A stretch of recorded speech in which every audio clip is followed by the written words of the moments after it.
déjà pour commencer, j'ai ce soir la tâche honorifique de vous introduire ce webinaire qui va porter sur la gestion du secteur antérieur.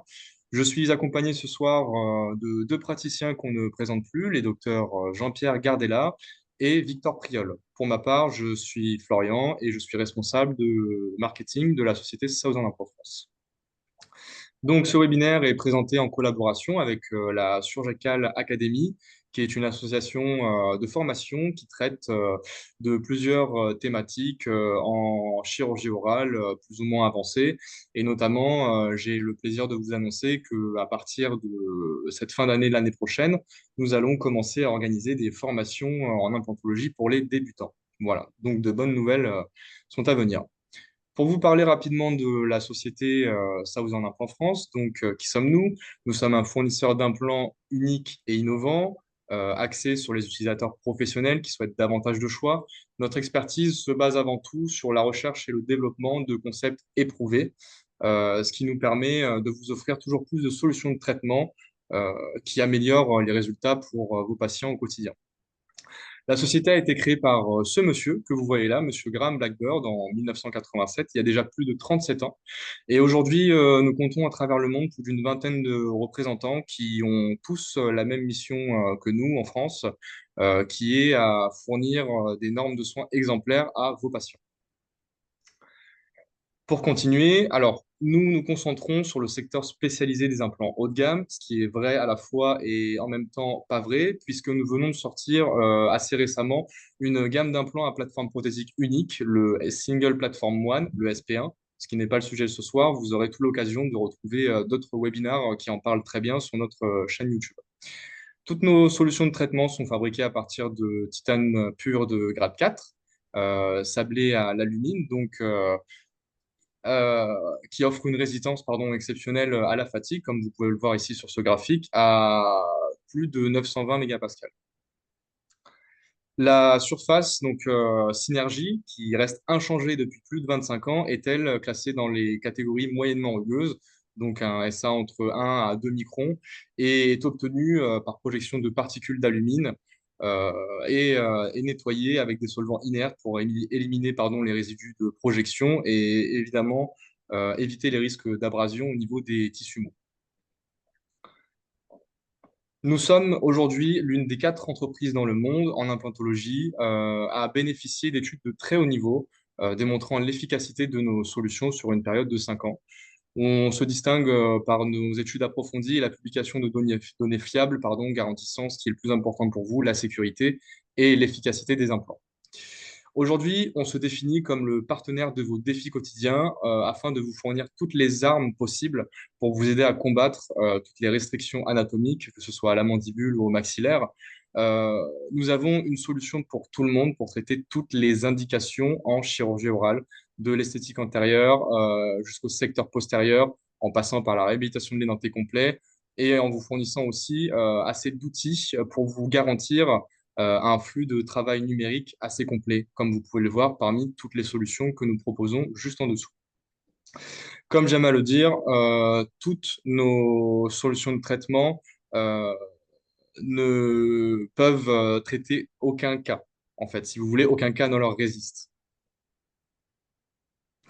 Donc, en parlant de nos services, pour vous apporter toujours plus de confort, nous vous proposons une boutique en ligne assez simplifiée pour vous permettre de passer régulièrement vos commandes, mais aussi couplé à un espace client qui vous permet de traiter aussi sereinement votre administratif, vos commandes, vos factures, et aussi de pouvoir bénéficier d'une assistance 5 jours sur 7 par notre support service client qui vous accompagne à chaque étape de vos plans de traitement. Pour vous accompagner, vous, non seulement, mais aussi vos réseaux de correspondants, nous avons développé un outil qui s'appelle le guide de sélection prothétique, qui vous aide dans le choix et la sélection de vos composants directement en ligne. Donc, comme vous le voyez ici, par un jeu de filtres et par une sélection étape par étape, en sélectionnant d'abord le diamètre de l'implant, puis étape de votre restauration prothétique, vous pouvez tout simplement ajouter la pièce qu'il vous faut à votre panier. Nous accompagnons aussi tous vos réseaux de correspondants en organisant des soirées assez régulièrement, des study groups, comme vous pouvez le voir ici pour les 3 prochains avec ces différents praticiens, afin de vous permettre de développer votre réseau autour de soirées conviviales dans des lieux assez sympas un peu partout en France.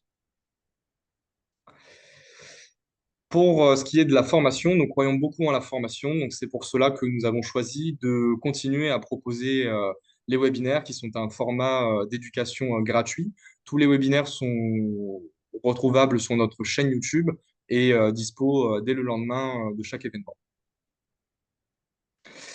Je vais laisser parler Jean-Pierre un peu plus amplement de notre organisme de formation, donc la Surgical Academy, qui propose ce soir ce webinaire sur la gestion du secteur antérieur et qui a été créé donc l'année dernière. Nous sommes en passe ce mois-ci ou le mois prochain d'obtenir la certification Calliope, ce qui garantit quand même la qualité du contenu des formations qu'on va vous proposer. Pour vous parler très brièvement du secteur antérieur et notamment de l'apport de la solution Coaxis, qui est le premier implant avec une plateforme prothétique inclinée ou donc avec un rattrapage d'axe sous cristal. Le concept Coaxis donc existe avec une angulation en 12, 24 ou 36 degrés et propose assez de diamètre et de longueur pour vous aider à répondre à toutes les situations anatomiques. Il y en a pour tous les goûts. Ici, vous voyez toutes les options implantaires pour tous les amateurs de connexion hexagonale externe, conique interne, tissue level ou hexagonale interne. Voilà, chacun pourra y trouver évidemment son bonheur. En résumé, les réels avantages de l'implant coaxis, donc idéal pour un placement immédiat après l'extraction, limite le besoin de greffe osseuse et simplifie les procédures dans les cas d'implantation multiples. Et bien évidemment, vous pouvez utiliser un protocole et une instrumentation chirurgicale standard pour le placement de ces implants. Donc, le concept coaxis se base évidemment sur des études cliniques. Comme vous pouvez le voir ici, celle-ci qui est proposée par les professeurs Van de Weg, Boy Varley, Howes, Newell et De Bruyne en 2017, où on peut voir ici sur 433 implants coaxis posés, un taux de survie à 7 ans sur des implants de plus de 99%.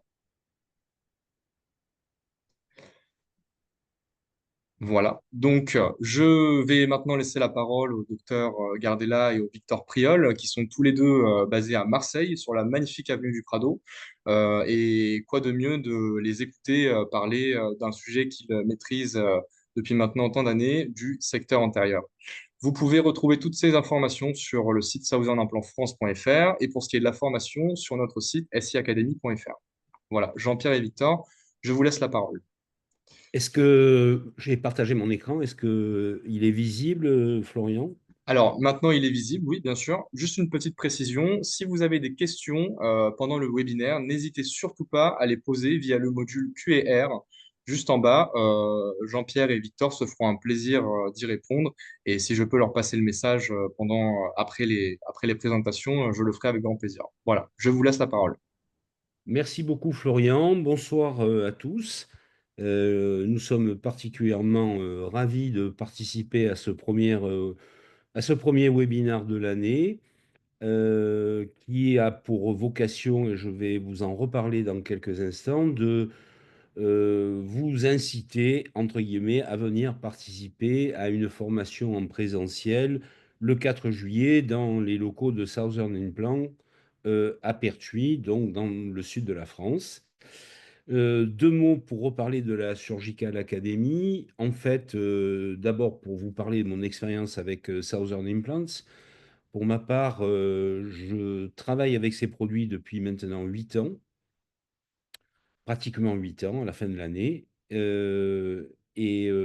Ça fait maintenant, pour ceux qui ne me connaissent pas, pratiquement 36 ou 37 ans que je fais de la chirurgie implantaire et j'ai trouvé chez ce partenaire une gamme de produits à la fois innovante et, je dirais, rassurante pour nous les patients dans la mesure où, effectivement, comme le disait Florian, on a un background scientifique de qualité et qui nous permet de traiter l'ensemble de nos patients avec un degré de sérénité très important.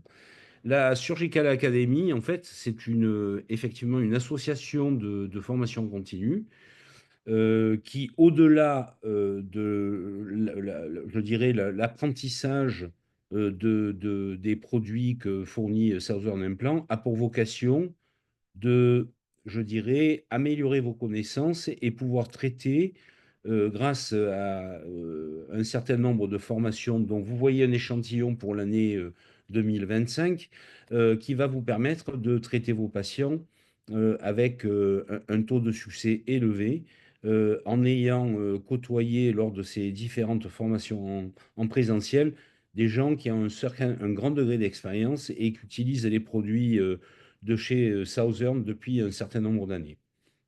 Aujourd'hui, on va faire un focus sur le secteur antérieur.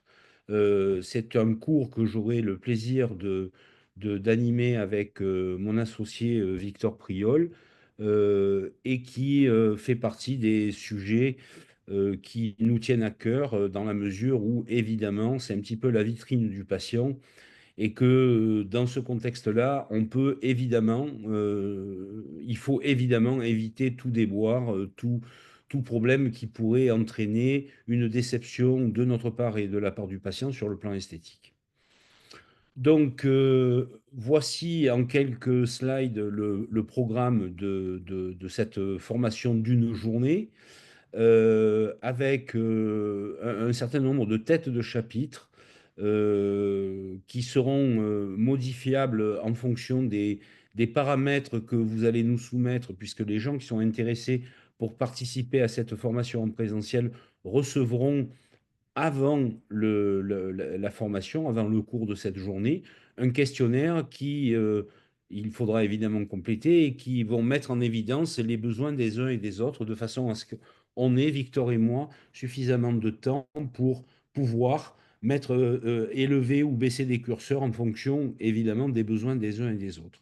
Donc, spécificité du secteur intérieur sur le plan anatomo-physiologique, le niveau de complexité du traitement à travers la classification SAC qu'on vous détaillera durant le cours, à quel moment on doit placer l'implant, au moment de l'extraction, en différé, toutes les notions de projet prothétique et notamment la nécessité d'une documentation photographique qui est indispensable pour traiter des cas dans le secteur antérieur avec un résultat qu'on veut esthétique, à la fois sur le plan analogique et sur le plan digital.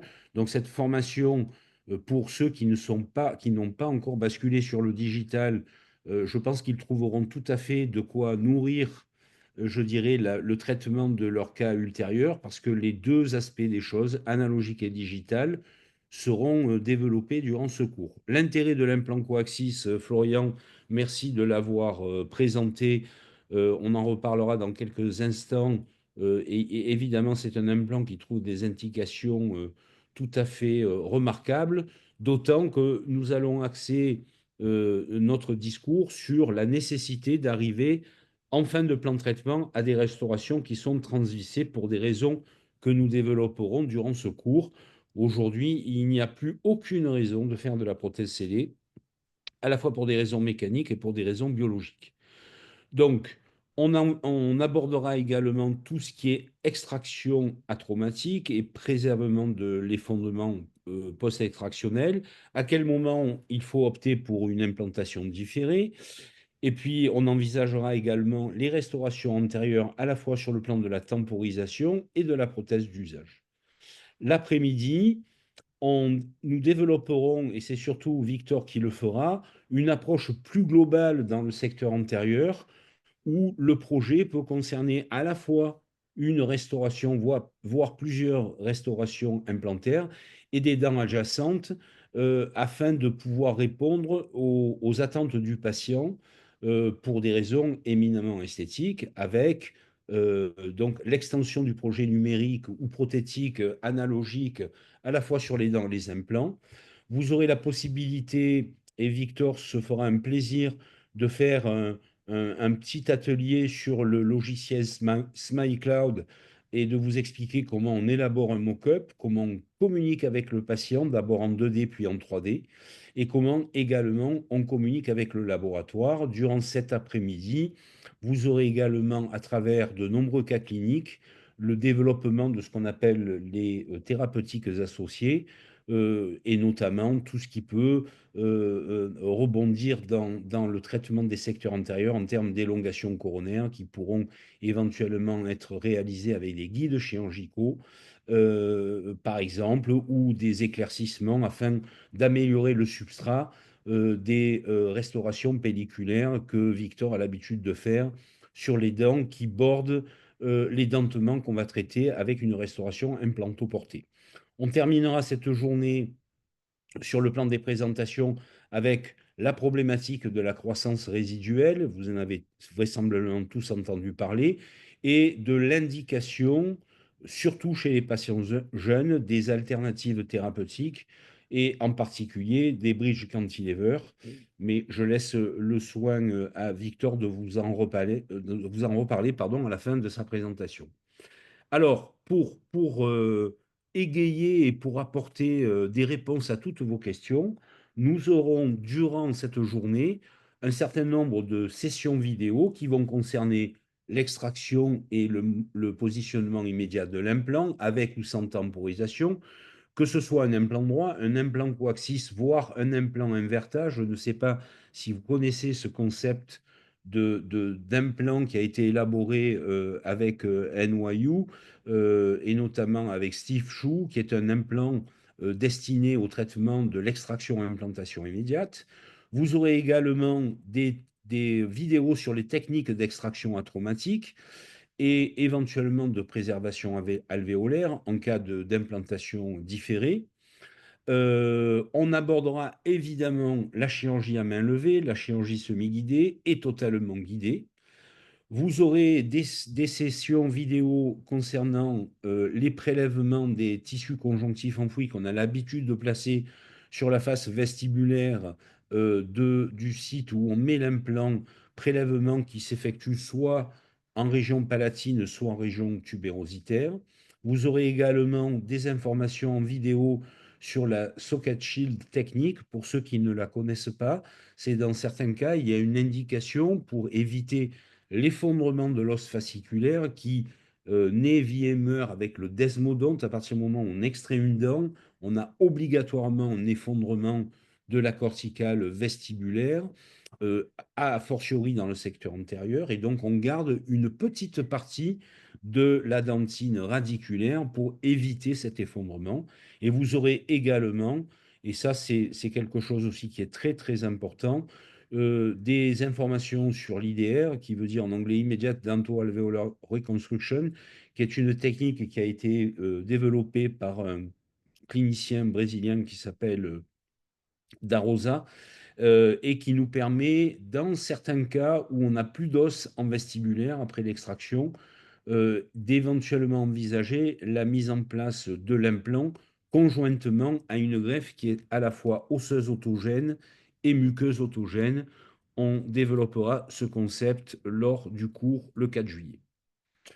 Quels sont les objectifs du cours?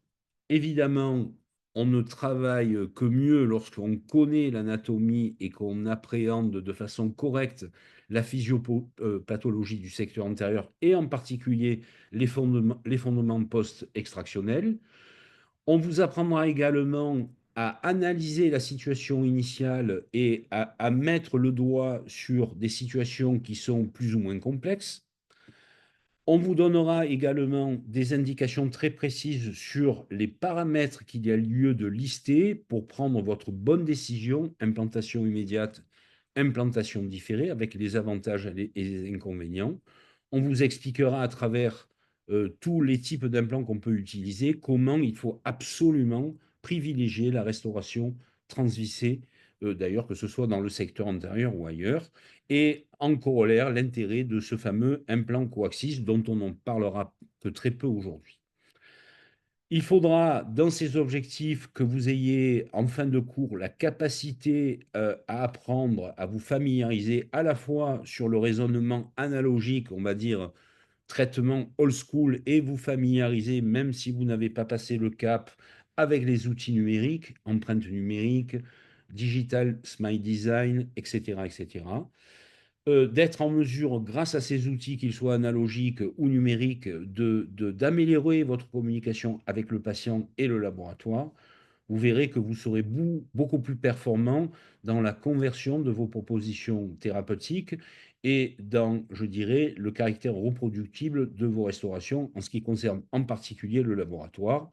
Et enfin, Victor vous reparlera, comme je vous l'ai dit tout à l'heure, de ces alternatives thérapeutiques qu'il y a peut-être lieu de mettre en priorité lorsqu'on traite des patients jeunes, surtout au regard des données acquises de la science. Donc, dans ce cours d'une journée, vous aurez des travaux pratiques, vous aurez également un QCM pour valider les informations qu'on vous a données en fin de journée. Et comme je vous le disais tout à l'heure, le questionnaire pré-cours d'évaluation pour faire en sorte que cette formation d'une journée soit customisée, c'est-à-dire à la mesure des choses, des problèmes, des problématiques que vous rencontrez à la fois sur le plan prothétique et sur le plan chirurgical dans les cas que vous avez déjà traités ou dans des cas que vous voulez traiter. Lors de ces travaux pratiques, je l'ai déjà dit, donc je ne vais pas m'attarder là-dessus, vous aurez évidemment la fameuse simulation du projet prothétique sur le Smile Cloud et notamment à travers sa dernière version qui s'appelle 3DNA, pour laquelle d'ailleurs nous sommes bêta-testeurs avec Victor et qui va vous permettre de mieux appréhender comment, tel un architecte, on arrive à construire un projet qui va être le fil directeur jusqu'à la fin du traitement. Et évidemment, vous aurez la manipulation des différents types d'implants sur des modèles pédagogiques de façon à ce qu'on puisse vous donner les clés du positionnement idéal 3D de l'implant dans le secteur antérieur. Donc, je vous engage, si vous êtes intéressé, mais Victor vous en reparlera tout à l'heure, éventuellement à scanner ce QR code pour nous rejoindre le 4 juillet pour cette journée qui s'annonce excessivement enrichissante et qu'on va customiser en fonction des besoins des différents participants. Voilà pour la présentation à la fois de la Surgical Academy et de notre cours dans le secteur antérieur. Je reprécise que ce cours a lieu à Pertuis, donc c'est dans le Vaucluse, c'est dans le sud-est de la France, c'est une magnifique région. Vous pourriez éventuellement allier l'utile à l'agréable, participer à un cours d'une journée et nous demander ou demander à Florian les possibilités que vous avez pour finir votre week-end dans des lieux qui sont parfaitement sublimes et qui vous donneront vraisemblablement envie de nous revoir ultérieurement. Pour ce soir, nous avons décidé avec Victor de vous présenter deux cas cliniques dans des contextes vraiment différents pour vous montrer, pour effleurer et vous donner déjà quelques pistes sur le contenu de ce cours du 4 juillet avec des standards de traitement et des particularités. Moi, je vais vous parler de cette patiente qui s'appelle Françoise, qui a 48 ans et qui est adressée au cabinet par un confrère, tout simplement parce que cette patiente a un problème parodontal, vous allez voir, qui est relativement important. Elle n'a pas d'antécédents médicaux, c'est une patiente qui est non fumeuse, donc elle a sur le papier un potentiel de cicatrisation qui est excellent. Juste pour préciser le contexte, c'est une patiente qui n'a pas d'énormes moyens. Et vous voyez là-dedans la restauration prothétique sur la 21, à propos de laquelle elle nous confie qu'elle s'est déjà décédée un certain nombre de fois. Mais pour des raisons économiques, en première instance, on ne va pas s'occuper de cette dent de devant. Vous allez comprendre pourquoi. Voici le bilan rétro-alvéolaire au départ. Donc, vous voyez des pertes d'attache importantes, de nombreux dépôts sous-gingivaux, une lésion terminale sur la 37. Donc, pour vous reparler du plan de traitement implantaire à l'intérieur du plan de traitement global, il est hors de question de mettre des implants dans une bouche infectée telle que celle de Françoise au moment de la consultation. Il faut évidemment une prise en charge initiale sur le plan parodontal.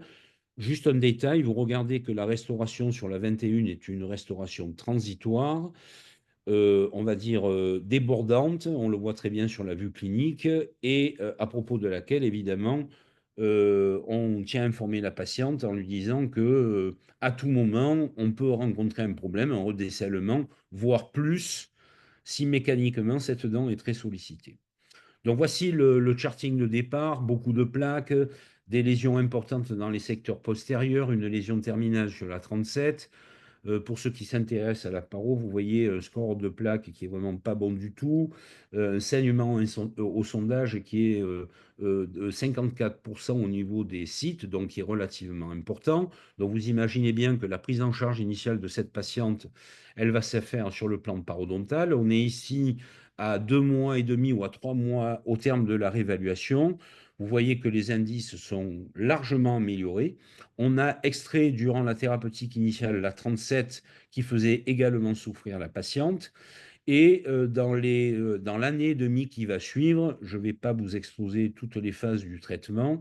Vous voyez ici le comparatif entre le bilan radio initial et le bilan radio à 2 ans post-opératoire. Vous voyez que les secteurs postérieurs mandibulaires ont été traités par des implants. Entre-temps, je précise que la fameuse 21 s'est de nouveau décellée durant les vacances de la patiente, qu'elle est allée voir un dentiste à distance de notre cabinet, qui a fait un bricolage et qui lui a remis en place cette dent-là. Et puis, lors d'une visite de contrôle pour un détartrage, enfin pour un rendez-vous de maintenance, eh bien, au sondage, on s'aperçoit que sur la fameuse 21, on a ponctuellement une perte d'attache sur la face mésio-vestibulaire et palato-vestibulaire de la dent, sondage ponctuel qui évidemment traduit la fêlure de la racine qui a été malheureusement trop longtemps sollicitée. Donc nous décidons, avec l'accord de la patiente évidemment, de réaliser l'extraction de cette dent. Vous voyez ici un dispositif qui va nous permettre de tirer la dent dans son grand axe en s'appuyant sur les dents adjacentes. C'est certainement une des techniques les plus fiables d'extraction atraumatique, tout simplement parce que progressivement, on va luxer la dent et grâce à cette petite grue, on va être en mesure de sortir la racine fêlée sans pour autant endommager les parois osseuses et surtout la paroi osseuse vestibulaire. On a ici une planification qui se fait sur le logiciel Romexis, qui est le logiciel qu'on utilise pour la planification de nos implants. Et je voudrais très succinctement vous préciser que cette planification et le choix de l'implant, que la chirurgie se fasse à main levée, semi-guidée ou complètement guidée, elle est réalisée systématiquement pour chaque patient. On va choisir en fonction du volume osseux et de la zone à traiter un implant. En l'occurrence, ici, on a un implant Deep Conical de la gamme de chez Southern Implant que j'utilise beaucoup. Vous voyez que c'est un DCT 3515, DCT pour tapered, qui veut dire que c'est un implant qui n'a pas de pan parallèle, mais qui va engager la partie la plus apicale que j'ai entourée ici d'un cercle. D'accord? Donc l'implant, il fait 3,5 de diamètre et 13 de longueur. Ça, c'est le premier paramètre qui va dicter le choix de l'implant, au même titre que le diamètre de l'implant. Aujourd'hui, dans le secteur antérieur, je ne mets plus jamais d'implant dont le diamètre est supérieur à 3,5, tout simplement parce que le deuxième paramètre qu'il est bon de garder à l'esprit dans votre planification, c'est le maintien d'un gap maximum entre le col de l'implant et la corticale vestibulaire, parce qu'on sait que plus cet espace est important, moins l'effondrement post-extractionnel sera important. Le dernier critère qu'il faut observer et respecter lors de votre planification, c'est l'axe chirurgical de l'implant. Ici, vous voyez qu'il n'y a pas nécessité à utiliser un implant coaxis qui va faire un rattrapage d'axe, c'est-à-dire qui pourrait éventuellement corriger un axe d'insertion implantaire un peu trop vestibulé qui interdirait une restauration transvissée. Là, on peut mettre un implant droit et vous voyez que le trait qui passe par le grand axe de l'implant arrive sur le bord incisal de la dent antagoniste. Et si j'arrive, quel que soit le mode d'installation de l'implant, à positionner cet implant tel quel, je pourrais, de façon excessivement confortable, réaliser une restauration transvissée, qu'elle soit temporaire ou définitive. Vous avez ici la vidéo de la chirurgie. Voilà, alors je vais revenir un tout petit peu en arrière. Vous voyez cette sonde parodontale qui est posée sur le bord vestibulaire des deux dents adjacentes. c'est une zone qu'il va pas falloir transgresser au niveau des forages. C'est-à-dire tous les forages devront se situer en dedans, c'est-à-dire côté palatin de la sonde. Il est évident que si vous n'avez pas trop l'habitude, si vous n'êtes pas sûr de vous, il faut basculer sur une chirurgie semi-guidée ou guidée. Moi, j'ai un peu d'expérience, donc j'ai pas eu la nécessité de réaliser ce guide. L'ostéotomie commence sur la face palatine avec le forêt pointeur. Vous voyez qu'ensuite, on utilise un forêt de 1,5. On pourrait passer à un forêt de 2 éventuellement. Et je vais prendre le soin, et on le voit ici, de placer cet indicateur de direction qui m'indique que le futur trou d'accès à la vis va se situer sur le cingulum de la dent. Donc là, on a un positionnement dans le sens sagittal de l'implant qui est parfait. Et donc, on peut continuer notre chirurgie. Voilà le forêt terminal qu'on va prendre soin de plaquer en palatin de façon à assurer le logement de l'implant dans la zone osseuse la plus crestale. On va positionner cet implant, voilà, avec une excellente stabilité primaire, au-delà de 40 newtons. On va voir, regardez la face palatine. Vous voyez que l'implant non seulement est parfaitement positionné comme je l'avais simulé sur ma planification radiographique, qui est en appui sur la corticale palatine, et vous pouvez apprécier la largeur du gap, c'est-à-dire de l'espace qui est entre le col de l'implant et la corticale vestibulaire qu'on a su garder intacte grâce à notre technique d'extraction atraumatique. Donc, on va combler ce gap avec une xénogreffe. Ça, c'est un protocole vraiment standard qui fait vraiment foi dans la littérature. Et on va aller prélever ici, dans ce cas, sur le plan palatin, un greffon conjonctif qu'on va venir placer sur la face vestibulaire en ayant au préalablement réalisé une petite enveloppe qui va légèrement dépasser la ligne mucogingivale et qui va participer à ce qu'on appelle le concept de surcorrection, c'est-à-dire compenser l'effondrement qui est de règle après l'extraction d'une dent. Donc le gap, le comblement avec la xénogreffe et le conjonctif, et vous allez voir le type de résultat qu'on obtient après la cicatrisation. Voilà. On va prendre le soin de laisser affleurer une partie du conjonctif au niveau crestal. Cette portion de conjonctif qui reste au niveau gingival, on va venir appuyer notre dent provisoire sur cette portion et ce conjonctif disposé de la sorte va nous permettre de maintenir le matériau de comblement dans la position où nous l'avons foulé. Ici, on a réalisé, parce que ce cas date de plus de 8 ans maintenant, une approche analogique, c'est-à-dire qu'on n'a pas fait d'empreinte avec un scanner intraoral. Vous voyez la radiographie avec le pilier de cicatrisation, l'empreinte avec une technique de porte-empreinte ouvert, la vérification de la connexion du transfert radiographiquement et une empreinte qui est réalisée à l'imprégome. Quelques heures après, on reçoit du laboratoire une dent dont le trou d'accès se situe parfaitement au niveau du cingulum. Et vous voyez, à la fin, en milieu d'après-midi, la patiente se retrouve avec une dent, évidemment, sans contact en OIM et surtout déchargée des trajets en propulsion et en latéralité, parce que, évidemment, il faut que cette dent n'empêche pas l'ostéo-intégration de se réaliser dans de bonnes conditions. Rapidement, au terme de 4 mois, on va modifier le provisoire qu'on a voulu non compressif au début pour avoir une enveloppe muqueuse beaucoup plus adéquate. Donc on va, dans ce cas-là, modifier, vous voyez la concavité sur le profil d'émergence à gauche et quelque chose qui est un tout petit peu plus convexe à droite. Et vous voyez le blanchiment de la muqueuse après le vissage de cette dent provisoire modifiée. On va réaliser, et ça prend un peu de temps lorsque on le fait en analogique, on va réaliser un transfert customisé. Ça, on le développera pendant le cours pour ceux qui ne sont pas passés au numérique. C'est vrai qu'aujourd'hui, le même cas en numérique prend beaucoup moins de temps parce qu'on va scanner la dent provisoire comme biocopie afin de donner toutes les informations à la fois sur le plan dentaire et sur le plan de l'émergence de la dent et également sur le plan muqueux. Donc en numérique, aujourd'hui, ça prend 4 minutes, même parfois moins. Alors qu'ici, pour fabriquer ce transfert customisé qu'on va replacer en bouche avant l'utilisation de l'imprégum et de cette technique de porte-empreinte ouvert, ça prend quand même bien un quart d'heure, 20 minutes, si ce n'est 30 minutes lorsqu'on a pas l'habitude. Donc l'empreinte est prise.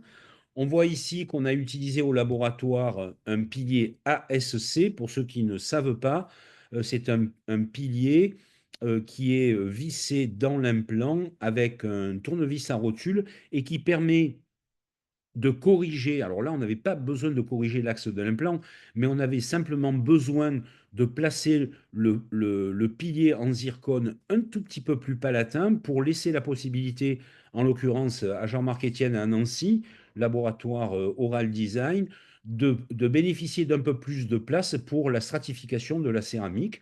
Donc c'est, même si l'implant il est parfaitement positionné en 3D, c'est souvent une solution qu'on utilise pour pouvoir corriger de 10 à 15 degrés et placer ce pilier en zircone pour la stratification de la céramique. Vous avez ici la restauration d'usage avec le concept de EBC, EBC pour esthétique, biologique et cristal.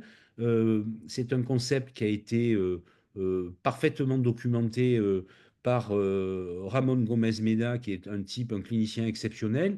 Alors, ça veut dire quoi? Vous voyez la dent qui tourne, on a toute la partie transgingivale de la restauration qui est uniquement en zircone polymiroir, tout simplement parce qu'on sait que sur le plan biologique, c'est le matériau qui convient le mieux pour une excellente cicatrisation et une maturation tissulaire autour de la restauration.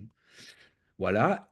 Pour esthétique, donc vous voyez que la stratification et le maquillage ne commencent qu'à partir du moment où la portion de la restauration est subgingivale. Et cristal, c'est évidemment le T-base, donc cette partie métallique en titane, qui assure qu'on va coller au laboratoire à la restauration. Là aussi, il faut être très prudent, très prudent. Ça doit se faire sous microscope. On vous en reparlera au moment de la formation le 4 juillet. Donc, ce concept EBC, qu'il est excessivement important de respecter dans la réalisation de la prothèse d'usage sur implant. Alors là, j'arrive plus à passer ma diapo. Voilà. Regardez cette vue en occlusal qui nous montre un certain nombre de choses. D'abord, vous voyez sur la face vestibulaire de l'implant l'effet combiné du gap qu'on a respecté et du conjonctif qu'on a placé sur la face vestibulaire qui nous donne, dans le sens horizontal, la même apparence de crête que la dent contralatérale. Et ça, c'est le résultat qu'on veut absolument avoir. Ça, c'est le premier constat qu'on peut faire cliniquement. Le deuxième constat, quand on regarde toute cette zone transgingivale, on voit le caractère hyper sain des tissus grâce au respect du concept EBC dont je viens de vous parler. Voilà la restauration d'usage. Alors évidemment, la patiente a une maladie parodontale. Il est illusoire de pouvoir, lorsqu'on touche qu'une dent, de pouvoir prétendre de faire repousser les papilles. Les papilles sont en rapport avec l'os sous-jacent. La patiente avait des pertes d'attache importantes, mais vous allez voir, regardez d'abord la qualité de la restauration qui est superbe. On a ici le contrôle radiographique à 8 ans post-opératoire.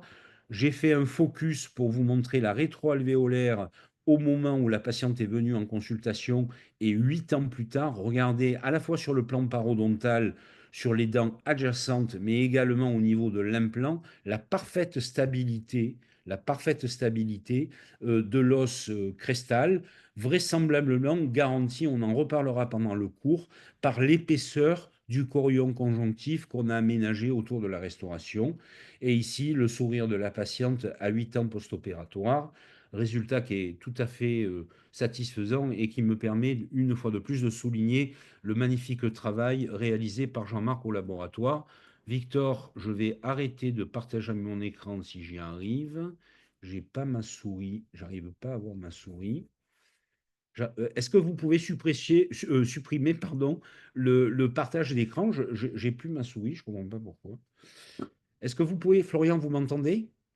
Mais je pense, Jean-Pierre, que Je vous entends, je suis là, bien sûr. J'arrive pas à arrêter le partage. Alors, J'ai pas ma souris. Ah si, ça y est, je l'ai. ah, vous l'avez, voilà. j'arrête le partage et on va demander à Victor de partager son écran pour la deuxième partie de la présentation. Je ne sais pas, j'ai pas regardé. Est-ce que vous avez des questions ou est-ce qu'on les prend à la fin? Florian, qu'est-ce que vous en pensez? On peut peut-être les prendre à la fin. On va peut-être laisser la parole tout de suite à Victor. Est-ce que vous voyez mon écran? Oui, Vas-y, fais lecture et là, on devrait tout voir. pour l'instant, il n'y a pas de questions, Jean-Pierre. On les verra à la fin, peut-être. OK. Voilà, Victor, tu peux y aller. Très bien. Alors bonsoir à tous. Pour ma part, ce soir, je vais vous parler d'un cas qui illustre la restauration dans le secteur antérieur d'une patiente qui s'est présentée au cabinet après 3 ans sans visite. 3 ans où la patiente a été quelque peu perdue de vue. Elle avait été adressée au cabinet en 2020 à l'époque par son orthodontiste pour la gestion chirurgicale de ces espaces 12 et 22 laissés par des agénésies de ses latérales, agénésie congénitale. À l'époque, Jean-Pierre avait donc posé 2 implants en place de 12 et 22, mis le jour même 2 provisoires, et ensuite, plus de nouvelles, plus de sons, plus d'images. Et la patiente se représente donc 3 ans après, un petit peu par fatalité, parce qu'elle a une dent qui est mobile. On découvrira que c'est une dent sur implant. Et elle est motivée à reprendre son sourire en main et reprendre les choses en main. C'est à ce moment-là que je la reçois en consultation. Elle est assistante sociale et bosse dans un hôpital public autour de Marseille. Elle n'a pas de traitement particulier, ni d'antécédents médicaux. Elle n'est pas fumeuse. Et donc, elle est actuellement venue au cabinet pour la gestion de deux incisives latérales manquantes. Donc, on commence la documentation initiale de la patiente le jour de la consultation. Et en allant un peu plus dans le détail, on se rend compte de l'état parodontal, j'allais dire assez alarmant à première vue, une gingivite généralisée qui est très, je dirais, exacerbée au niveau de 12. Donc on devine très rapidement que c'est la dent qui est mobile et qui a amené la patiente à nous reconsulter. Donc beaucoup de tartre. Et on a la présence donc d'usure très marquée, très étendue dans son sourire, une teinte qui est relativement très sombre pour son âge. Je rappelle que la patiente a 37 ans, enfin je ne le rappelle pas, je vous le dis tout court parce que je ne vous l'ai pas dit. Et la patiente a une demande en particulier, c'est qu'elle veut un nouveau sourire et elle a des attentes esthétiques très élevées. Elle est actuellement très complexée par son sourire, elle l'a toujours été, mais elle s'est toujours un petit peu délaissée. Assistante sociale, aide-soignante, pardon. Elle a passé son temps à soigner les gens et c'est un peu oublié elle-même, donc elle souhaite se reprendre en main. Donc une vue un petit peu plus détaillée de la situation. Donc on retrouve au maxillaire, et c'est plutôt bon signe pour nous, un biotype qui est relativement épais, beaucoup d'inflammation, une jolie mucosite autour de 12. Et ces fameuses plages, donc à la fois d'abrasion et aussi d'usure sur ces incisives centrales.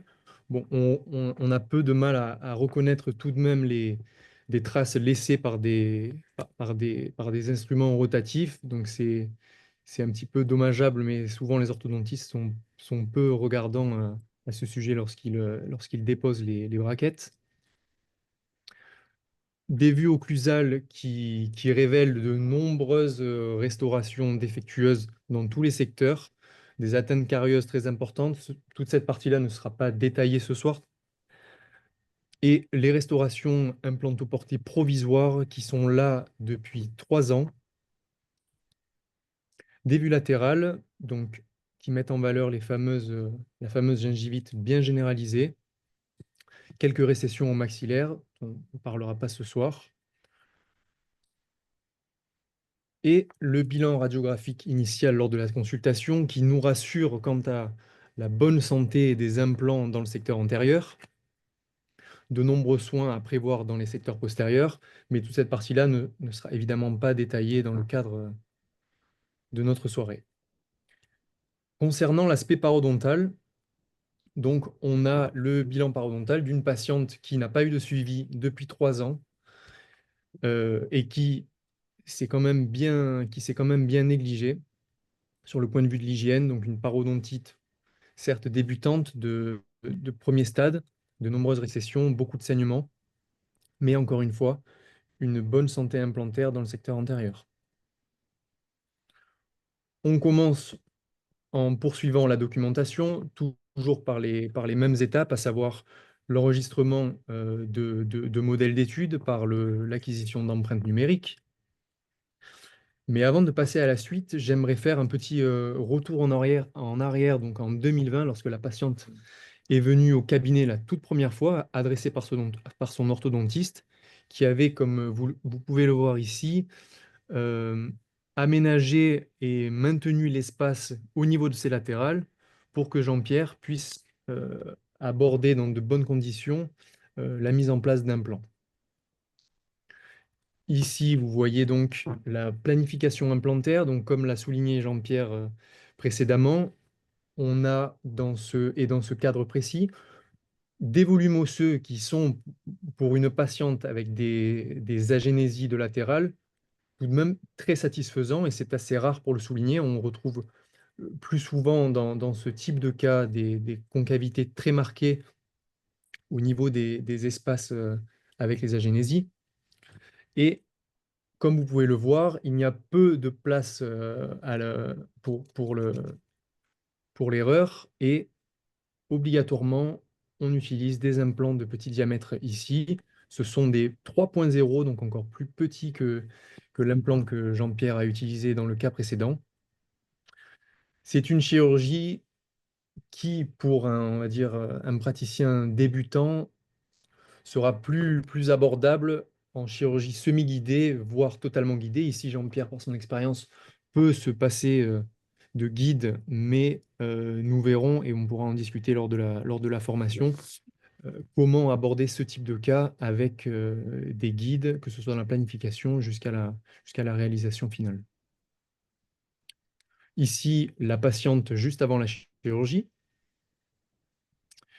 et une illustration, une vidéo de la chirurgie où Jean-Pierre démonte dans un premier temps avec sa sonde les espaces donc, maintenus par l'orthodontiste qui sont tout juste adéquats pour la pose d'implant pour remplacer une incisive latérale. Ici, Jean-Pierre retravaille avec une fraise boule diamantée le profil osseux, l'émergence osseuse, qui dans ce cas-là était vraiment très plat, très horizontaux. On a besoin de recréer on va dire, une émergence naturelle, donc recréer un relief osseux. Voici les premiers forages, l'indicateur de direction en place qui suggère que l'implant en bonne position palatine, toujours dans l'objectif d'utiliser des restaurations bien sûr transvissées. Jean-Pierre en a parlé tout à l'heure. Mise en place du premier implant et même procédure pour le second implant. Ici, c'est un des rares cas où Jean-Pierre n'a pas euh, comblé avec un tissu conjonctif, selon le principe de surcorrection qu'il vient de vous expliquer, parce que nous avons un- j'allais dire, un environnement ostéomuqueux extrêmement favorable, avec, comme vous pouvez le voir sur cette vue, une grande épaisseur de tissu mou et osseuse. Donc nous nous retrouvons ici le jour même de la chirurgie, lorsque Jean-Pierre le soir, assemble les provisoires transvissés. Donc, petit détail, comme vous pouvez le voir, et c'est quelque chose que nous faisons plus de nos jours, c'est l'utilisation d'embase en pic. Donc, se dire que la patiente est restée 3 ans avec ce type d'embase dans une connexion interne, c'était assez acrobatique et j'allais dire, un seul dévissage, c'est un moindre mal par rapport aux fractures, aux fractures de piliers qui auraient pu se passer durant ces 3 ans. Donc, une vue après la chirurgie et lorsque la patiente revient au cabinet. Donc, on élabore un plan de traitement. Première phase, bien sûr, d'hygiène obligatoire où on va reprendre avec la patiente tous les moyens d'hygiène à remettre en place, bien nettoyer, bien polir évidemment. S'en suivra une phase où on va s'occuper de toutes les restaurations, comme nous avons pu le voir dans les secteurs postérieurs, qu'on ne détaillera pas ce soir. Une phase de pré-reconstruction qui consistera à discuter des envies de la patiente, de ses attentes, établir un diagnostic, une évaluation esthétique qui va passer par ici vous le verrez, un digital smile design avec le logiciel SmileCloud, qu'on pourra convertir en wax-up, puis en mock-up pour discuter avec la patiente.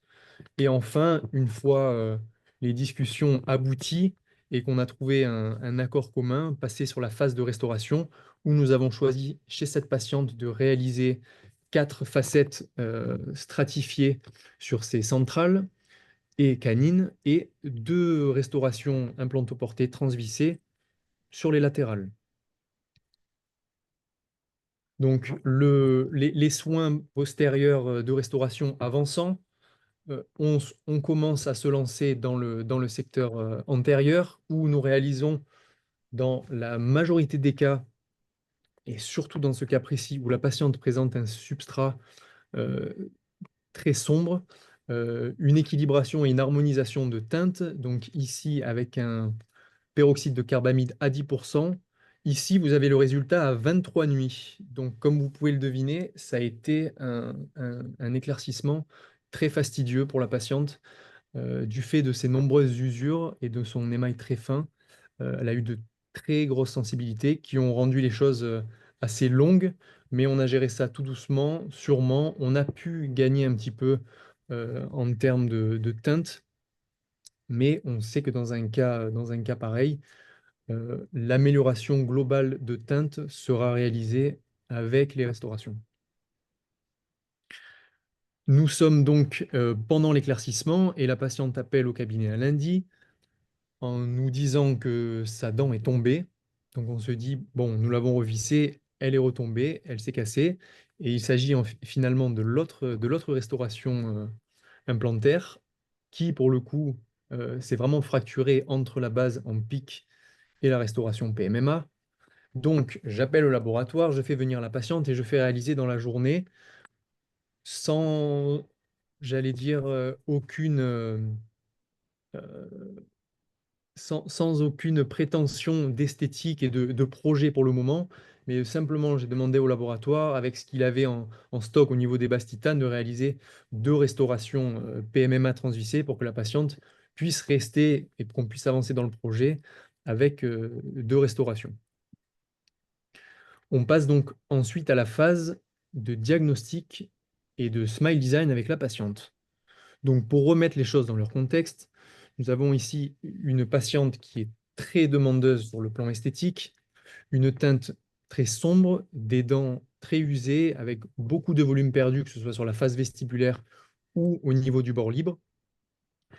Pour cette partie-là j'allais dire, d'analyse esthétique, il faut mettre de côté l'aspect des latérales qui, bien sûr, sont un peu trop larges, mais dont la largeur, et surtout au niveau cervical, est déterminée par l'utilisation de ce T-base qui nous a limités en termes de choix et de design au niveau de la dent. Donc, on va passer, j'allais dire, sur le design des latérales et s'intéresser au niveau des 4 restaurations. Donc, ce qu'on veut dans ce cas précis, c'est redonner du volume, redonner un petit peu de galbe au niveau de ces incisives centrales et surtout rétablir de l'harmonie entre là, actuellement, ces latérales qui sont bien trop larges et ces incisives centrales et canines qui sont usées. Donc, on établit cette première proposition en 2D avec la patiente, ce type de proposition dont on détaillera, on va dire, l'utilisation et la réalisation, peuvent être réalisées avec la patiente au fauteuil. On a accès à, on va dire, une vaste librairie et bibliothèque de dents et on peut déjà commencer à discuter avec la patiente de ce qui lui plaît et ce qui lui conviendrait pour son futur sourire. Donc ici, le rendu au niveau du visage. Donc, il fallait qu'on fasse un peu plus blanc parce que la patiente voulait absolument quelque chose de très très blanc. Et on a une patiente qui est convaincue et qui est, j'allais dire, satisfaite par l'apparence du premier design en 2D SmileCloud, ce qui nous permet d'envoyer ces captures d'écran et les empreintes au laboratoire pour la réalisation d'un wax-up, ici qui a été réalisé sur Exocad, et dont les fichiers STL ont été téléchargés sur le logiciel SmileCloud, qui nous permet d'avoir ce genre de rendu sympathique. Donc on peut se rendre compte des volumes qui ont été, je vous le repasse un petit peu, qui ont été recréés et qui vont nous permettre de transférer par l'étape du mock-up j'allais dire, simulation toujours digitale, hein, c'est un mock-up, comme vous avez pu le voir, qui est purement digital, que nous allons pouvoir rendre physique via l'étape du mock-up. Donc, clé en silicone issue du modèle imprimé waxé, un composite dual. Bon, ce sont des phases qui seront bien, bien détaillées lors de la formation, avec toutes les petites astuces à appliquer pour un rendu satisfaisant. Donc ici, comme nous allons être en soustractif au niveau des restaurations implantoportées, je les retire, je visse de toutes petites vis de cicatrisation que je protège avec du téflon et qui me permet d'insérer le projet que vous voyez sur la dernière illustration en bas à droite. Donc sur le modèle imprimé, vous pouvez voir que le laboratoire, on va dire, adonné à de petites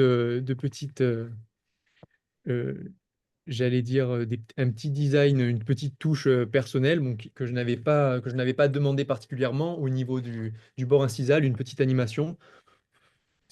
C'était pas trop de mon goût et encore moins de celui de la patiente. Donc, une fois le mock-up en place, j'ai un petit peu arrangé, on va dire, les bords libres, mais on s'est retrouvé alors avec quelque chose de tout à fait satisfaisant dans le sourire et qui déjà euh, changeait totalement l'allure du sourire de la patiente qui peinait à faire un sourire forcé, mais qui était très satisfaisant, mais dont nous avons dû apporter des modifications parce qu'il s'est retrouvé après modification un peu trop court. Et la patiente voulait, bon, elle avait cette habitude d'avoir des dents très usées, très carrées, euh, pas des dents très féminines, mais elle voulait à tout prix avoir quelque chose d'assez carré, moins anguleux sur les deux incisives centrales. Donc on a dû apporter quelques modifications au niveau du mock-up que j'ai transmises au laboratoire. Et une fois validé avec la patiente, nous avons pu passer à la phase suivante, donc la phase de réalisation, toujours pour rester en adéquation avec le projet euh, mis en place. Donc préparation conventionnelle, je ne vais pas m'attarder dessus, calibrée au travers du projet pour rester, on va dire, minimalement invasif et enlever strictement ce qui est nécessaire, sachant que de base, la patiente a déjà des dents usées avec peu de matière, donc on a été vraiment très conservateur dans ce cas-là. La- L'impression numérique iOS, donc qui nous permet pour réaliser les six restaurations antérieures, et la phase de temporisation qui est toujours un petit peu délicate, déjà pour un cas, j'allais dire, de restauration par facette, mais qu'il est d'autant plus lorsqu'on combine dents et implants dans le même type de temporisation. Donc, ce sont des petits détails nous aborderons lors de notre journée à Pertuis. Et toutes nos empreintes et tous nos fichiers que nous avons depuis le début, une fois, j'allais dire, matchés et téléchargés dans le logiciel SmileCloud, nous permettent d'aller un peu plus dans le détail et analyser, donc purement à titre pédagogique et analytique, nos préparations, notre projet. Donc ici, vous avez en blanc la situation initiale des dents de la patiente, en jaune les préparations réalisées et en vert la superposition avec le mock-up, donc le projet prothétique. Le parfait matching de tous les fichiers nous permet de faire des mesures précises et de vérifier et de faire correspondre pour toujours rester dans cette approche minimalement invasive. Donc on voit qu'on est resté dans des standards de préparation pour des facettes minimalement invasive, tout à fait acceptable. Je rentrerai pas trop dans les détails de la réalisation au laboratoire digital, mais simplement rapidement, ici, les restaurations implantoportées sont réalisées en zircone usiné et les restaurations, du moins l'armature des restaurations des facettes, sera pressée en disilicate de lithium, donc ici en IMAX. Donc rapidement, les usinages pour la partie implantoportée et on rebascule entre le numérique et le conventionnel pour la réalisation des chapes, des facettes. Donc ici, les armatures que vous avez vues designées sur la slide précédente sont imprimées dans une résine calcinable et sont réalisées en technique de pressé conventionnelle par la technique de cire perdue. Et pourquoi presser et non pas usiner? Rapidement, parce que vous pouvez le voir sur le compas d'épaisseur en haut à droite, nous sommes sur une épaisseur entre 0,2 et on va dire entre 0,15 et 0,25, donc impossible d'usiner. Donc on rebascule dans le conventionnel. Ici, vous avez l'ensemble des 6 armatures, qu'elles soient implantoportées avec l'assemblage des T-bases et pressées pour la réalisation des facettes. On va faire un rapide point concernant le choix des bases titane. Donc ici, vous avez vu à gauche, nous sommes donc avec le provisoire, une base titane qui est, j'allais dire, pas du tout adaptée pour la réalisation d'une incisive latérale maxillaire, parce qu'on voit que son col est beaucoup trop large, et du coup, nous l'avons vu avec les restaurations transitoires, nous limite quant au design de la partie cervicale. Ici, nous avons besoin d'avoir quelque chose de plus fin, donc forcément, il faut qu'on aille vers une base titane plus étroite qui donnera totale liberté aux prothésistes de pouvoir designer la partie transgingivale et l'émergence de la couronne implantoportée comme ils le souhaitent. D'un point de vue biologique également, de nombreuses, alors ça n'a rien de nouveau, mais une étude récente en 2024, une étude préclinique, a clairement démontré, et nous avons de belles images histologiques, l'impact de l'angle de la restauration supracrestale implantoportée sur la perte osseuse marginale dans le temps. Et en fait, plus l'angle est grand entre le col implantaire et la restauration implantoportée, débutante, donc ici avec la base titane, plus grande dans le temps sera la perte osseuse marginale. Premièrement, parce que, comme on peut le voir avec les études, les images histologiques à 60 et 80 degrés, plus vous avez un angle très ouvert, moins l'organisation de épithélioconjonctive de la tâche peut être organisée. Donc, premièrement, vous avez une attache moins organisée, donc plus fragile. Et deuxièmement, plus vous ouvrez l'angle, mais finalement, plus vous rapprochez l'éventuelle plaque dentaire et l'infiltrat inflammatoire proche du col implantaire et donc de l'os marginal. Donc, voici les 6 restaurations stratifiées, ici réalisées par le laboratoire de Gilles Philippe à Marseille. Et voici les restaurations immédiatement après l'assemblage. Donc, les 4 facettes sont assemblées dans un premier temps, puis les restaurations implantaires dans un second temps. Ce sont des étapes qu'on détaillera lors de la formation, avec les protocoles de collage et d'assemblage. Ici, nous avons la vue clinique après un mois, qui révèle une superbe intégration des restaurations, qu'elles soient implantoportées ou dentoportées. Toujours à un mois, avec ces vues intraorales frontales et latérales. Ici, en vue occlusale, avec les radiographies de contrôle.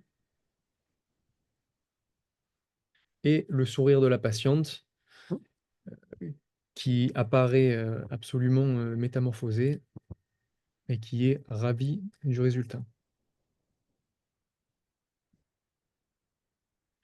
Donc, je vais prendre, avant de terminer avec ce cas, quelques instants pour vous parler d'alternatives thérapeutiques parce que c'est quelque chose dont on évoquera les principes lors de notre journée à Pertuis. Il est clair qu'aujourd'hui, donc là, dans ce cas précis, la patiente avait été adressée donc, en 2020 par l'orthodontiste pour une prise en charge chirurgicale. On pourrait se demander si aujourd'hui la patiente amenée à consulter dans les mêmes conditions, est-ce qu'on lui proposerait les mêmes options thérapeutiques?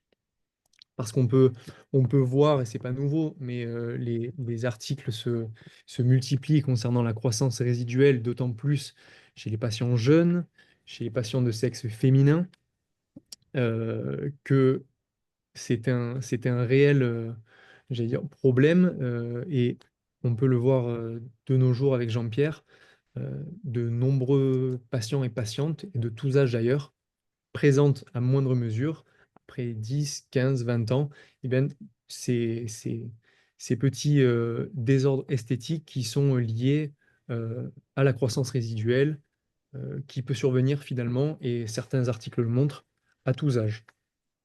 Donc ici, vous avez face à face en miroir la gestion de deux cas, le cas que nous avons présenté et le cas en dessous similaires d'agénésie congénitale, mais qui a été géré avec une approche différente par Bridge Colley Cantilever. Donc nous pourrons en discuter plus amplement, à savoir dans quel cas euh, peuvent-ils être mis en place, on va dire, dans le raisonnement du choix thérapeutique. Je serai ravi de répondre à vos questions si vous en avez. Je vous remercie pour nous avoir écoutés et je vous invite à scanner ce QR code si vous souhaitez en découvrir plus et venir nous rejoindre en juillet au soleil à Pertuis. Merci beaucoup, Victor. Merci beaucoup de ta présentation. Il était, à mon avis, intéressant d'envisager de telles situations cliniques pour montrer aux gens qui ont participé à ce webinaire qu'on peut avoir une approche plus globale lorsque la patiente en inspire en évoque le besoin d'une prise en charge globale dans le secteur antérieur, à la fois sur le plan esthétique et sur le plan fonctionnel. On a très bien vu que ces magnifiques restaurations, implanto et dentoportées, répondent aux deux impératifs. Florian, vous pouvez peut-être reprendre la main sur l'écran. Victor, tu peux peut-être arrêter le partage. Voilà. Florian, est-ce qu'il y a des questions? Alors, J'ai- je n'en vois pas pour l'instant, je viens de regarder. Je pense et j'espère que tout le monde... Alors, il y a deux options, Florian. Soit tout oui, le monde est en train de dîner ou de dormir. exactement. Soit nos exposés ont été suffisamment clairs pour inciter les gens qui ont participé à ce webinaire à s'inscrire pour une formation qui, à mon avis, enfin j'en suis persuadé, sera excessivement complète, à la fois sur le plan chirurgical et sur le plan prothétique, et qui permettra aux participants d'aborder de façon plus sereine le traitement de ce secteur antérieur qui est ô combien important dans notre société qui évolue à travers les réseaux sociaux, à travers l'importance grandissante de l'apparence esthétique, à juste titre d'ailleurs. Bon, parfois il y a des excès, mais nous on est là pour mettre les curseurs au bon endroit. Et je vais vous rendre la parole, Florian, pour conclure, en remerciant tous les participants et en vous donnant évidemment rendez-vous le 4 juillet à Pertuis. Voilà, comme le disait Jean-Pierre, un grand merci à tous. Je pense que vos propos, messieurs, ont été limpides. Euh, Puisqu'il n'y a pas de questions, n'hésitez pas, le module QR reste encore disponible 2 minutes. Donc oui, effectivement, voilà, Jean-Pierre le disait tout à l'heure, pour cette formation du 4 juillet, c'est aussi l'occasion, si vous souhaitez profiter de notre magnifique région provençale, de réserver votre week-end dès maintenant. La formation ne dispose que de 12 places. car nous avons souhaité garder ce format assez convivial, si je puis dire, pour créer un réel effet de groupe et permettre à tout le monde de bénéficier d'une certaine proximité avec nos deux formateurs. Ça c'est important, Florian. Je le répète, l'importance du questionnaire qu'on va envoyer en amont de la formation. L'an dernier, ça n'avait pas parfaitement fonctionné puisque ce ne sera pas la première. On a déjà fait une session. C'était quand l'an dernier, en 2024? C'était le 20 septembre. C'était le 20 septembre. Donc, on a déjà eu une session qui a remporté un succès très important. Tous les participants pardon, étaient absolument enchantés. Moi, j'ai eu des retours par mail et même des questions avec des photos sur des cas qui avaient à traiter. Si d'ailleurs, on peut aussi, Florian, si vous le permettez, inciter les futurs participants à ce cours à venir avec des documents radiographiques et des documents photos pour éventuellement nous soumettre des situations qu'ils doivent traiter pour qu'on puisse leur donner notre avis et ainsi fluidifier le traitement qu'ils vont entreprendre sur leurs patients. Absolument, c'est tout l'intérêt justement de garder ce groupe de 12 personnes maximum, c'est que voilà, venez avec vos questions, avec vos interrogations, et je suis sûr et certain que Jean-Pierre et Victor sauront vous répondre ce jour-là. Voilà, Je me permettrai encore une chose, Florian, si j'ai encore 30 secondes, bien c'est sûr. qu'au-delà des produits que j'utilise maintenant depuis un certain nombre d'années et qui me donnent satisfaction, il est à souligner que Victor et moi-même, durant cette journée, nous allons pas vous vendre des trucs. On va surtout insister sur une philosophie de traitement. Ce sera peut-être l'occasion pour vous de découvrir des produits distribués par Southern Implant qui sont des produits de qualité, mais surtout d'appréhender, on va dire, des principes de traitement qui sont basés sur l'évidence scientifique. Il n'y a pas un seul de nos propos qui ne sera pas étayé par de la littérature. Pour ma part, j'ai la prétention de dire que l'expérience de presque 40 ans en chirurgie, en prothèse sur implant, me permettent d'avoir un regard qui est relativement averti sur toutes les problématiques qu'on peut rencontrer. Donc, si parmi les gens qui ont participé à ces webinars, certains d'entre vous n'utilisent pas le système Southern Implants, vous trouverez non seulement la convivialité de toute l'équipe à Pertuis, mais également ces principes fondamentaux de traitement qui vont vous permettre de traiter vos patients avec un degré très élevé de sérénité. Voilà. Merci beaucoup, Florian. Merci Bonsoir à, Jean-Pierre, bonsoir à tous et Bonsoir à tout le monde. merci j'espère, Victor. j'espère au 4 juillet à Pertuis pour quelque chose de convivial et de très enrichissant sur le plan scientifique. Absolument. J'ai mis le lien dans le chat pour s'inscrire directement à la formation pour ceux qui le souhaitent. Voilà, il vous reste encore une petite minute pour cliquer dessus et sachez que voilà, le programme va être mis en ligne dès demain. Voilà. Donc, Et vous puis, pourrez... bon, nos coordonnées ne sont pas difficiles à trouver. Si parmi vous, il y a des gens qui veulent nous interroger sur des problématiques particulières, en dehors des contacts excessivement performants qu'on peut avoir au sein de la Southern Implant Team, on est à votre disposition avec Victor pour vous répondre en direct ou par mail. Voilà, on se fera un plaisir de vous aiguiller sur vos choix de formation. Bonsoir à tous, à très bientôt. Florian, merci beaucoup. Merci beaucoup. Bonsoir à tous. Florian, et merci à tous.